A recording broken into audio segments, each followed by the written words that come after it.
တောင်ကြီးမှာပဲနောက်ထပ်စားလို့ကောင်းတဲ့ဆိုင်ဒီတစ်ဆိုင်ကိုခေါ်သွားပါမယ်ဒီဆိုင်ကအဆုံးရရပေါ့နော်ဆလုံးထမင်းတွေလည်းရရဲထမင်းတုပ်တွေလည်းရရဲရှောင်းမီကျူလို့ခေါ်တယ်ပေါ့နော်အဓိကအိမ်မှာသွားစားဖြစ်တာဝက်သားတုပ်ထိုးသွားစားဖြစ်တယ်ပေါ့နော်ဒီမှာလည်း menu item တွေကိုရိုက်ပြထားပါတယ်ဒါကမီလာအတွက် special menu item ပေါ့နော်ပုံမှန်ရတာကတော့ဒီ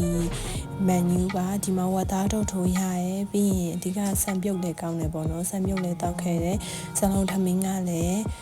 စားခဲ့တယ်ပြီးဆလုံးထမင်းတုပ်ပေါ့နော်အဲ့လိုမျိုးစားခဲ့အတုပ်တွေလည်းရရဲနောက်နူရယ်တို့အထောင်းတို့အချိုပွဲတို့တွေလည်းရရဲပေါ့နော်ဆိုင်ပြင်စင်ကအရန်ကိုကျဲပြီးတော့တော်တော်လေးကိုအတွင်းထဲမှာဒီပချီခုံလာအဲ့ဒါနဲ့ပတ်သက်ပြီးတော့တော်တော်လေးကို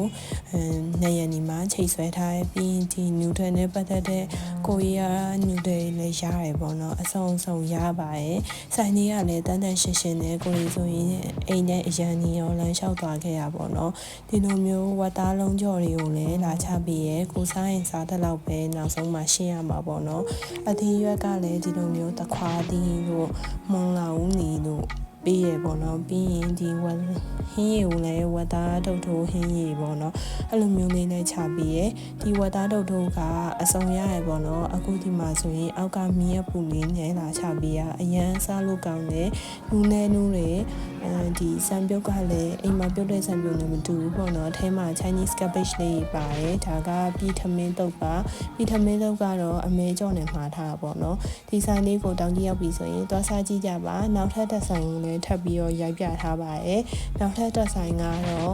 ဒါ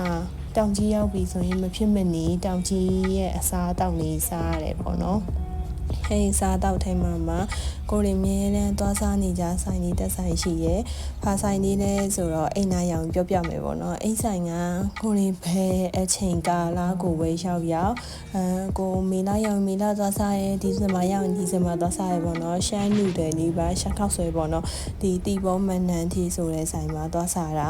ဒီဆိုင်ရဲ့ရှမ်းခောက်ဆွဲကဘယ်ဆိုင်နဲ့မှမတူဘူးအရန်ကိုစားလို့ကောင်းတယ်ဒီလိုမျိုးတကူးတကားကိုရေဆိုသွားစားရတာပေါ့နော်ဒီမှာဆိုရင်ကောင်းကြီးထုတ်တွေလည်းရရဲအစုံပဲဝတ်သားလုံးခောက်ဆွဲကြီးဝတ်သားကြက်သားလုံးခောက်ဆွဲကြီးနဲ့အသေးထပ်တိုးထားရဲပြီးဝတ်ခောက်တို့မျိုးစုံပေါ့နော်ရှမ်းပြည်နယ်ပတ်သက်တာအစုံရရဲအဲ့ဆိုင်မှာပဲဒီရှမ်းတုပ်ပေါ့နော်ရှမ်းခောက်ဆွဲအတုပ်ကိုကတော့စားခဲ့တယ်ဒီဖချားက